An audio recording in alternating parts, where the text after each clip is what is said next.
Welcome to Reality Tea Times 2, the podcast where we discuss all the trash reality TV we love to hate.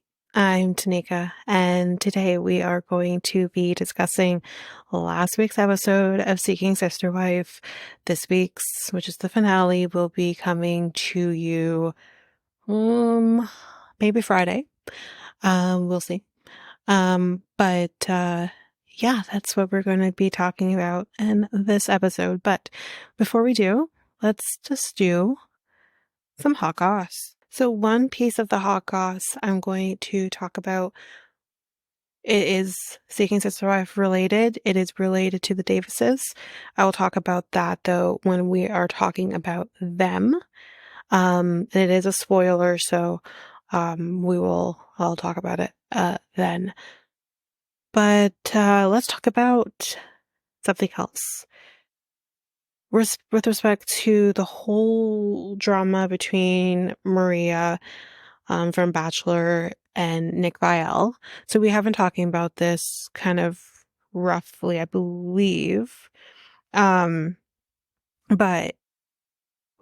we are going to kind of just talk about what Maria has to say about it. Because she was on she was on a podcast, Caitlin Bistro's podcast on May 14th. So she says to the whole drama, to each their own, in response to Nathalie's comment. She said, I had said on the podcast a little conspiracy theory that I was saying it in such a joking manner. So during Maria's appearance on Alex Cooper's Call Her Daddy podcast earlier in May, she speculated that Nick's friendship with fellow Bachelor alum Ashley Iconetti, I believe I said her last name, may have contributed to her edit on the series. I don't know how that would have been, so clearly it is a joke, because apparently Ashley is actually friends with Sydney. We all know had a feud with Maria. Maria noted on the May 14th episode that Nick decided to run with the theory and thinks it's a serious thing that I actually felt and thought, which shocks her. She said, I thought he would kind of laugh that off, but also appreciate that I was being supportive and giving kind words. Adding that she's just, putting rumors to rest. Maria also clarified that she and Nick began talking years ago via social media and were actually building a friendship. So this is interesting. She says, quote, Caitlin asked, but had you ever met in person? And Maria replied with, yeah. Oh yeah. I know people were wondering. No, of course we have. Maria noted that Nick went on to be the Bachelor, so she's known him a long time. But the pair, quote, always found our way back to communicating, adding, quote, it was always friendly. So after Maria's appearance on the podcast, she seemingly addressed the drama surrounding her and Nick via her Instagram story, writing, quote, now things are put to rest, time to move forward and talk about anything else. So that is what we're going to do, and that's where we're going to end off with that. So the second piece of hot goss is with respect to Mary from Selling Sunset. Mary has a new book coming, which is, it's her memoir that she is titling Selling Sunshine. So it's going to be published this fall by Harper. And the new memoir from Mary will detail her life and career in luxury real estate, but also go beyond the, quote, sunny personality the agent is known for, per the book's description. Mary will open up about the challenges she's faced throughout her life, including paving her way after becoming a mother at age 16 and caring for her son while working and continuing her education. Mary also looks back on how growing up quickly equipped her to face later trials, including 2 divorces, toxic relationships, and the unexpected effects of sudden fame.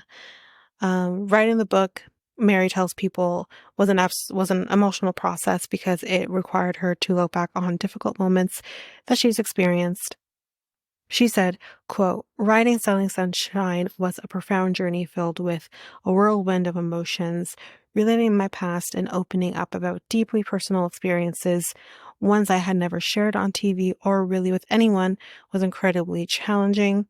Uncovering memories I had long tried to forget was painful, yet it was also an empowering and healing process." So if you're interested in reading the book, Selling Sunshine is on sale on September 24th and is now available for pre-order wherever books are sold. So I will have a picture of the book once I get this episode out. But that is it for now with respect to the hot goss. Again, we'll have the third piece when we actually talk about the Davises in this episode. But let's just jump into the reason that we are here. Seeking Sister Wife, Season 5, Episode 12, Seeking Common Ground. So let's start with the Merrifields. So we're back. They have been back in Colorado now for a few months.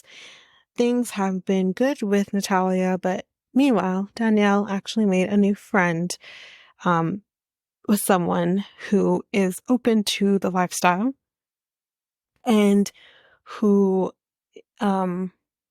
actually reached out to them, which, I mean, it's a little sketch to begin with, but I do like Miriam, but it's a little sketch. But anyway, yes, her name is Miriam. She is actually from the States. She lives in Michigan. She is a mom of a 2-year-old, and she is Muslim. So because she's Muslim, she's used to the polygamous lifestyle. So who? But I think she said her mother actually was a sister wife, I think. So I think that's more why she's used to the lifestyle. Because from my understanding, even though it's allowed in the Muslim faith, it's maybe not something that everyone's doing kind of thing. So Miriam saw God in their family. Well, Nathalia does know about Miriam in hindsight, but she's not happy. She apparently wants nothing to do with this. She kind of wants to brush it under the rug and act like it's not happening. So she's not taking part in this. I just see the same patterns happening again, because isn't this what happened with Bert when they went and met up with, I think her name was Leah, and like it's just, the relationship went to shit afterwards. That is literally what they're doing now. But I think Danielle knows what she's doing. So yeah, she wants nothing to do with it. So because of that, she actually doesn't even know that Miriam is actually going to be spending the weekend or some time with them at the house. She has no clue. However, Miriam does know everything regarding Nathalia and how she's uncomfortable with her being involved. So it's funny that Miriam gets the privilege of knowing everything, yet the person who you're supposed to be engaged to knows nothing. Sounds right. But here comes Miriam. They're waiting for her at the airport, and she's here. And Danielle says, "Oh, you're so small. That feels so gross." But Miriam thinks that Garrick is handsome. And I'm like, why? Because I don't particularly understand. But I just want to know why. That's all. I'm just trying to understand. But, so Danielle... So Danielle's dad, when they get back to the house, is actually here waiting to meet Miriam. Like, I know her parents are supportive of everything, but I'm just like, well, I don't know, nothing against her father. Her father seems nice enough. But we're gonna take a little tour of the house. So first place, here's Garrick's master room. I fucking listen, using the term master bedroom, and I mean, I'm used to saying master bedroom, but we try to say the primary bedroom or whatever, like watching HGTV or whatever. So saying even master bedroom has a negative connotation, but then when you say Garrick's master room in this context, I want to barf. I feel like I did. Like, are you kidding me? Fucking gross. Um, and then here is the sister room. So we know about this dynamic from when they built the house that they're going to, like, Garrick isn't going to be the one to move. The wives are going to be the one to come to him. Like, ew. And yeah, they're going to go to him. Then whoever is not in the room with him is going to sleep in the quote unquote sister room. So I have a question. So why? I've never heard of a dynamic where the man is just like a moth to a flame. Here comes the women to the man. Like, it's gross. Like, the men should be the one who has to move around. They're the ones who want this fucking lifestyle. It's just gross to me. But then not only we have the quote unquote sister room, the sister room has no fucking privacy. Like, there's not multiple sister rooms. There's just the one sister room that has two beds in it. Two single fucking size beds in this one room. I'm so confused by it all. It's blah. Anyways, Garrick is though feeling it so far with Miriam, so there you go. Of course he is. Then here comes Sam and Samantha coming to meet Miriam. This is kind of the first time actually that they're meeting somebody that they're actually talking to in this level. They never met Bert. They haven't met Nathalia. So this is kind of the first time that they're actually meeting somebody. And I didn't know that Sam and Samantha have kids. So there you go. So we are going to have some baklava that Miriam brought from Michigan. Yum. And for her, it's just kind of showing a little piece of, her. I don't believe baklava. I might be wrong. Is baklava like Arabic? Like, I don't know if it's, I don't know where she is from. I know she kind of mentions she lives in a Middle Eastern, neighborhood, but like, I don't know exactly where she's from. But I didn't know baklava. Maybe baklava is Middle Eastern. Maybe I'm incorrect. I don't know. But Sam is like, I am seeing old patterns kind of emerging with Miriam being here. Similarly, like I said about Leah and Bert, and that didn't work out with Bert. So,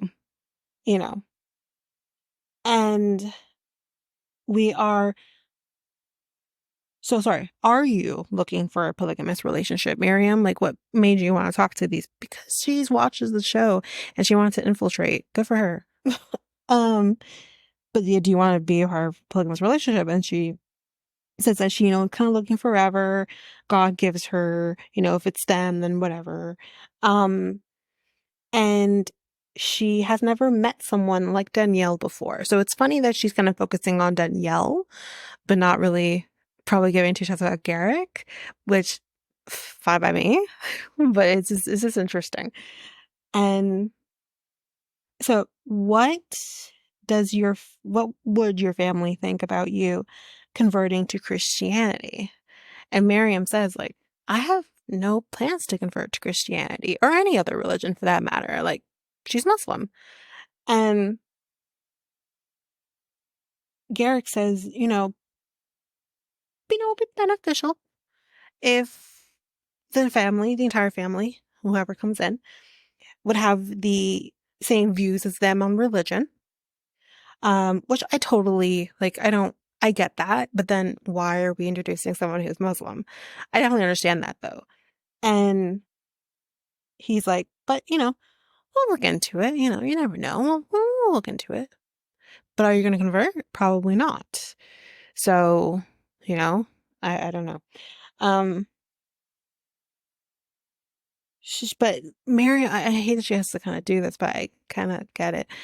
Unfortunately, this is how life is. But she says, like, Muslims aren't crazy. We're not this radical thing that you see on television, which is so true. It's not. I think, again, you have radicalized people in all religions, but for whatever reason, Muslims like the focus. But it's, she said, we're not like that. We actually They don't teach that in the Quran. That is not a part of the Quran.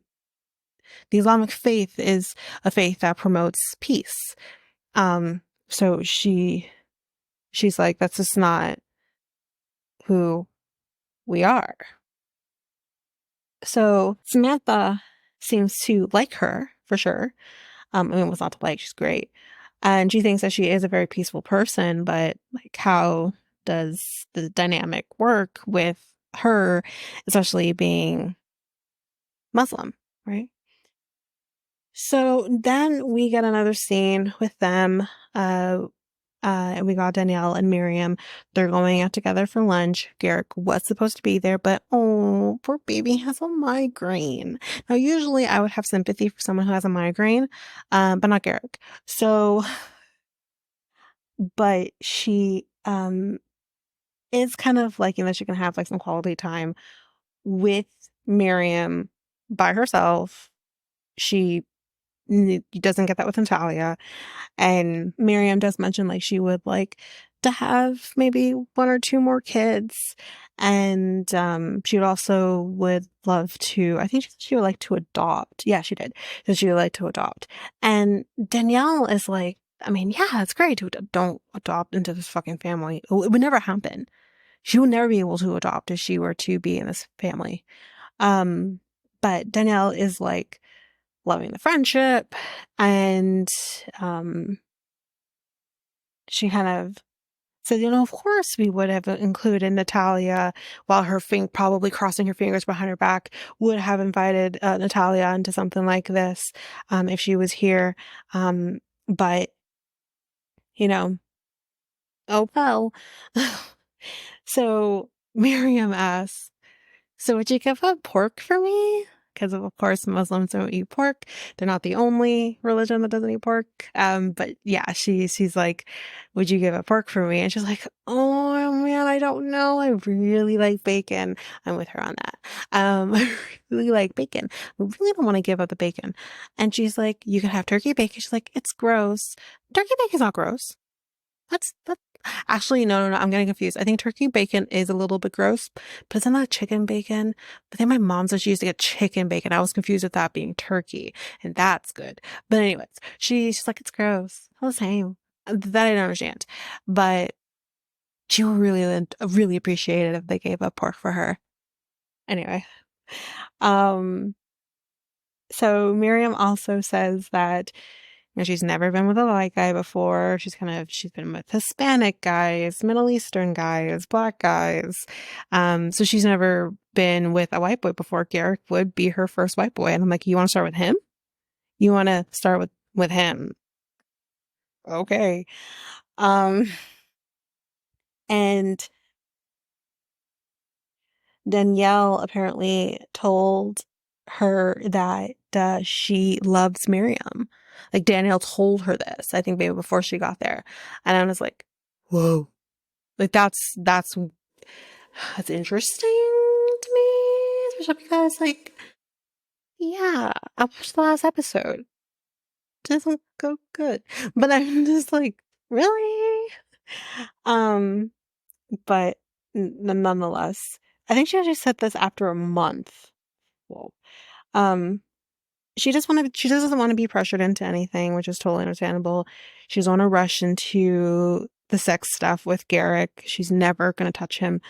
Danielle is happy about her wanting to take it slow, but she's also a little bummed because she really likes her and she wants to replace her, Nathalia, with her. And Danielle says, I feel closer to Miriam than I do to Nathalia. It just feels more natural, which, yeah, anyway. But that's it for the Merrifields. Let's talk about the Ryans.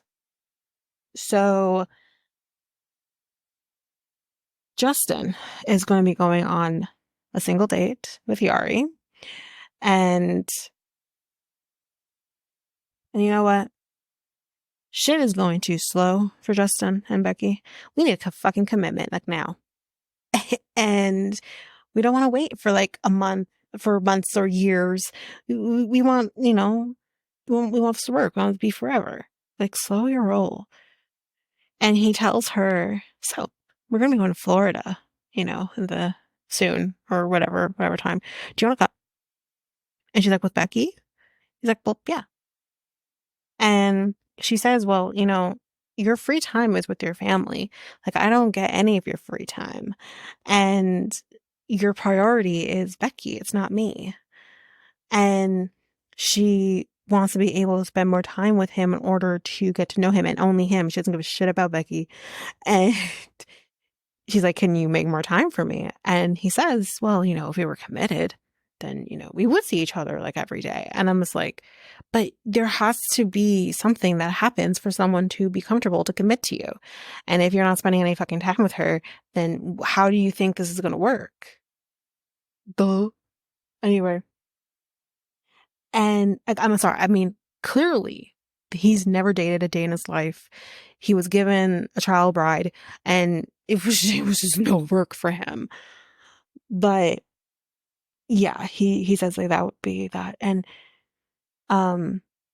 he's like, are you open to being a part of a family? And she says that, well, you would be just for me. He's like, pourquoi? And she's like, for me? No share? And he's like, what the fuck are you talking about? He says, I only want my man for myself. I don't want to share my man. If she were to break up this marriage, I am here for it. Like, I don't give a shit. Fuck them. Fuck them. Break up their marriage, girl. Do it. Like, I'm so here for, I mean, you're in the wrong relationship, but do it. But, so he says, you wouldn't like it if you shared your wife with other men, so why should I share you with other women? And he's like, oh, fuck that shit. I'm not sharing my woman with no man, no dudes. So you see the fucking misogyny in this situation? There's this, she says, though, I need time to process. Like, I'm not just gonna jump into something, I need to process. And she wants to know him without Becky. Like, fuck off, Becky. I don't want you here. He says, yeah, take your time, but just don't be surprised if I tell you that I am talking to someone else. Is that a fucking threat? I would literally say, deuces. Like, are you kidding me? Go. Slime ball, go. And she's like, I don't like people to rush into things. It's not normal. Amen, girl. And she needs time to make a decision. And he says, I'm not in a rush. Yes, you fucking are. You literally came into this date saying we need commitment now. And don't be surprised if we're talking to somebody else because you won't fucking commit. Are you kidding me? You literally just did it. And yeah, he says we don't need a rush to have a commitment with Yary. However, we are in a rush to have a commitment, and we will have a commitment with anyone. I don't care who it is. I hate these people. I fucking hate these people. Anyways, let's go into, we're done with them. Let's head into the Davises. And this is going to be a quick episode because it's only the 3 couples left. So yeah, let's head into them. So the Davises. So Jasmine is going to be coming over and Danielle is nervous. It's a lot. But Jasmine gets here and April's like, Danielle, come with me. Let's go, like, get her in. And Danielle greets her. Oh, let me help you with your bag. And, so what's the plan for tonight? Jasmine wants to know. And they're like, well, did you bring your bathing suit? She's like, yeah, I did. Okay. How did she know to bring her bathing suit? Oh, I'll tell you how she knew. How did she know how to bring her bathing suit to this place? How do you, like, why would you assume that they have, whether it's a pool or a hot tub or anything like that? Like, how would you know that unless, like, they told you? Unless they did. I could play devil's advocate and say maybe they did. But it's just weird. Because then why would, you know what I mean? It's just weird. How would she know to bring her bathing suit? But anyway, she says yes. And they're like, well, hot tub? Great. We're going to have another hot tub date like we did with Danielle in the first season. Just lovely. And so they're going to go check out the big bed and, or saying we have, oh no, let me say this. This was out before they went down to go check the big bed. Let me point this out because I noticed this while watching the episode yesterday, the finale yesterday. I want to say this. April says to Jasmine, so we have a bigger bed now. Like she's saying it like you knew we had a big bed to begin with, but now it's even bigger. Like she knew about the big bed before. Because they did mention to her, like, how do you feel about being in a big bed? Fine. But then in this moment, they say, oh, we have a bigger bed now. Hold on to that. For those people who may not know, hold on to that. So, yeah. So they have a big bed, whatever. Do you want to go? Would you feel comfortable being in the big bed? And Jasmine says, sure. Even though there are other places you could sleep, are you sure? So they're eating some of the charcuterie board food. And Jasmine's like, charcuterie boards, it's just like Lunchables for adults. Yeah. Yeah, it's actually true. And she's like, don't get me wrong, though, I do like Lunchable. And she's like, they're just like, we just love the fact that you actually like eat meat. You don't have any like major restrictions or anything like that. And she's like, yeah, I'll eat anything except for lamb. Like I won't eat lamb. And they ask, well, what's the story with that? So apparently she used to work like at some sort of factory or whatever, or like a meat house, like at a meat house, and they would have lamb. And apparently this is gross. What they would do, I think, to preserve some of the food or something, like I'm a little lost on this, because they would preserve the food by putting in like lamb's blood or some of the innards, mix it up and then put it in like this, whatever it was. And she said that the lamb's blood would give her a rash. So from that point on, she won't touch lamb at all or lamb's blood. And I'm like, wait, when is there an instance when you would need to touch lamb's blood besides in the workplace in this case? Like you're just going, you know what? I don't even want to fucking know. So they go to the bedroom, which is in the basement because it's probably the only place that fits this big ass bed. And it gets huge. It's a huge fucking bed. And they kind of talk about like intimacy and the rules for intimacy. And April's like, what rules? What rules? Hold on to that too. What rules? There are no rules, apparently. April's like, the rules are, there are no rules when it comes to intimacy. However, due to, Danielle maybe not being fully comfortable with the idea, they are not going, or should say Nick is not going to have sex with Jasmine while she's here over the weekend. Not to say that maybe at some point he hasn't, but we'll get to it. So it's just interesting, to say the least. So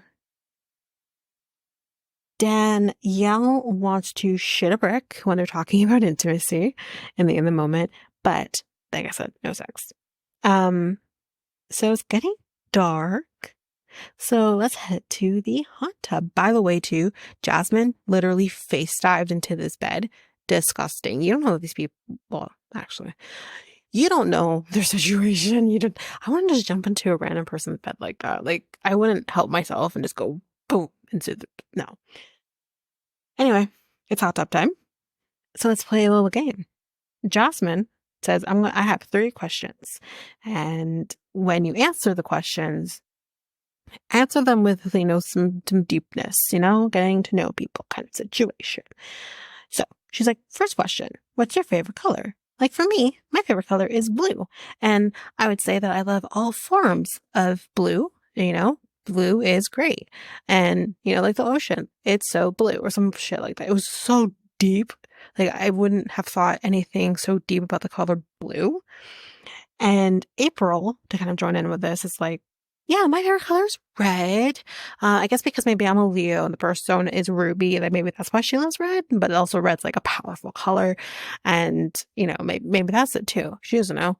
But in the moment, April's like, it's a little bit of a red flag that Jasmine's asking us about her favorite color in the hot tub, and I'm like, why? Hold on to that. But she's like, what? I'm like, why? You know, I mean, it's stupid, but like, why? But there's, you know, it's fine. I'm not gonna jump ahead and think anything too negative. It's not a big deal. But Danielle just kind of put it all out there in this moment because she's like, listen, if I'm in the hot tub, don't ask me my favorite fucking color. Like, the hot tub is, you know, and then, Nick kind of comes in here and he's like, it's for action. Hold on to that. Trust me, you're gonna want to listen to what I got in case you don't know. But yeah, hold on to it. What is your favorite body of water? She says hers is the ocean, and she gives a deep ass thing about why it's the ocean and all this shit. I don't even fucking remember because I was like, wow. For Jennifer, her favorite body of water would be a waterfall. Don't know why, because who really cares? How about your favorite animal? What's your favorite animal? I can't remember what she said her favorite animal is, if she even did, but this was weird. Nick says his favorite animal is a spider. Ew. And the reason he says that it's a spider is about the fact how they go for their prey or something and how he turns out sexual. And I was like, you're fucking gross. Anyway, then he goes to kiss Jasmine on the cheek, and she looks so uncomfortable in this moment, which is interesting, but she did. And he's like, let's get out of the hot tub, you know, let's get ready for bed. But hold up, Danielle, can you hang back so we can, you know, talk some shit through first? So everyone else leaves. It's just Nick and Danielle. And he asks, like, how are you actually feeling about Jasmine being here? Do you still feel comfortable about her sleeping over? Like we can change that or whatever the fuck. Like, do you still want someone coming in? And this is basically where we end off the episode. We will find out in the next and final episode how she really feels. Make sure that I actually finished all. Yeah, I did. That's everybody. So this again, this is kind of with respect to the Davises. If you don't want to hear anything having to do with this, it's a little bit of a spoiler slash ruins kind of ruins their season a little bit in terms of seeking, but definitely you can stop here. We're done. We'll see you in the next episode. Otherwise, if you want to hang back and listen to this, I'm starting that right now. So the Davises, and this is sent by someone on Reddit. I apologize. I did not get the name of the person on Reddit because I didn't really capture every little thing here. But the Davises already knew Jasmine back in 2021. Now, I don't know the exact timeline in terms of when Danielle was in and when Danielle was whatever. Like, I don't remember that, but they knew each other back in 2021, and there are photos proving that they did know each other back in 2021. So that there's that. So I'll come back to that in a second. I'm going to go in order here. So the first thing too, April and Jennifer, as they've been kind of saying, are supposed to be married, but apparently that might not be the case. They actually might not be legally married.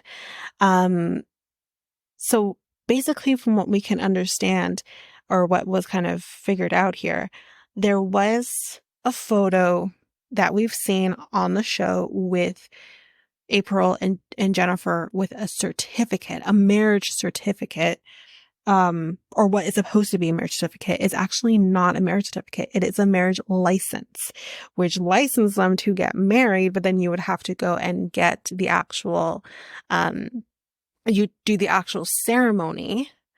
Then you would get that signed by an officiant and then you're married. That is not what they did. So apparently this Reddit user did look online because obviously marriage certificates are public domain. So they did check to see if there is a marriage certificate, and there is not. They are not married. So back to Jasmine now. So it's not like they filmed a while ago with Jasmine, and maybe that's what we're getting. It has nothing to do with that. Jennifer had her baby in June of 2022. And by the time the baby was on film, this puts filming around June or July of 2023.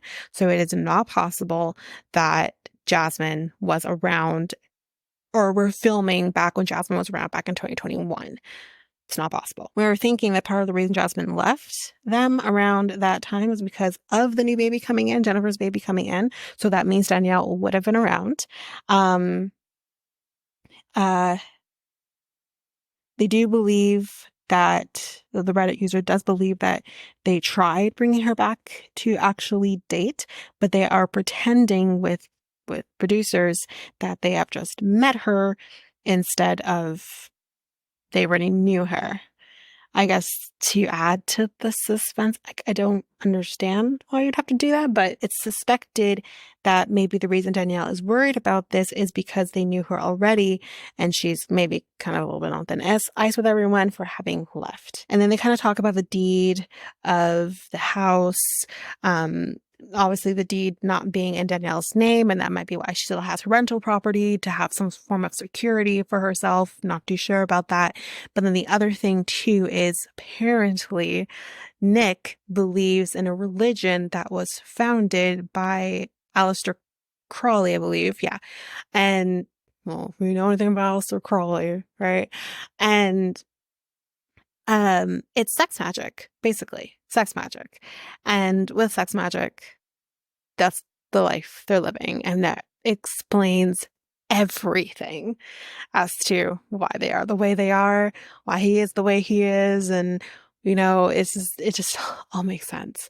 But the main thing here being is that they did know Jasmine before, and they're bringing her in, I guess, to try dating her again, but just not telling production that she has been around before. But that is it for Seeking Sister Wife for this episode.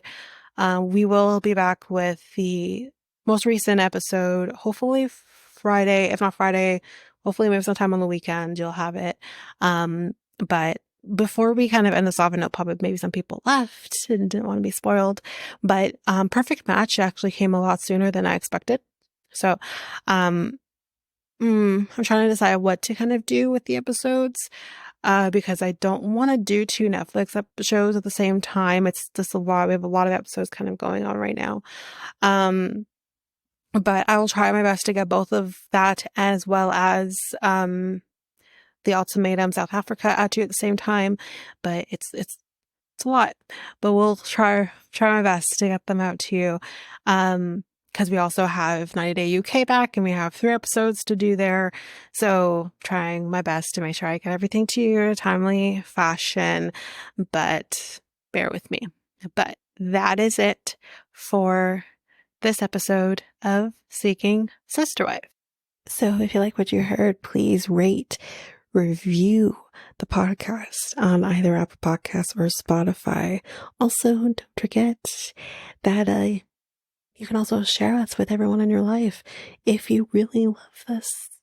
And I do want to read those reviews. I'm definitely getting 5-star ratings, but I want to read those reviews.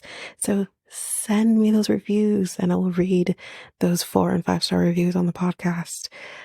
Also, we're on every one of your favorite podcast apps. Every one of them, including you can find us on YouTube at Reality Tea x2. If you want to connect with us, you can do so by going to either Facebook or Instagram at Reality Tea x2. You can also find us on Twitter, TikTok, Reddit at Reality Tea x2 pod. We also have our email, which is at realitytea2@hotmail.com. Definitely want to hear from you guys. And we also have our new website where you can listen to all of these episodes. You can review the podcast on there as well. You can connect with me in any way, all the stuff. It's all there, and you can find me there at www.realityt2, all spelled out, .podpage.io. It's there. And don't forget, I also have my other podcast with my friend Mikkel, Next Take Podcast, where we talk about all kinds of different topics. But you can find us on any of your favorite podcast apps over there as well. Or you can also go to YouTube, and you go to Next Take Podcast, as well as our website, which is solo.to/Next Take Podcast. So yeah, there's that, and that's basically that. And again, don't forget, if all of this information is overwhelming, we do have all of the links, everything in our show notes. But that is it for now, guys. Thanks. Bye.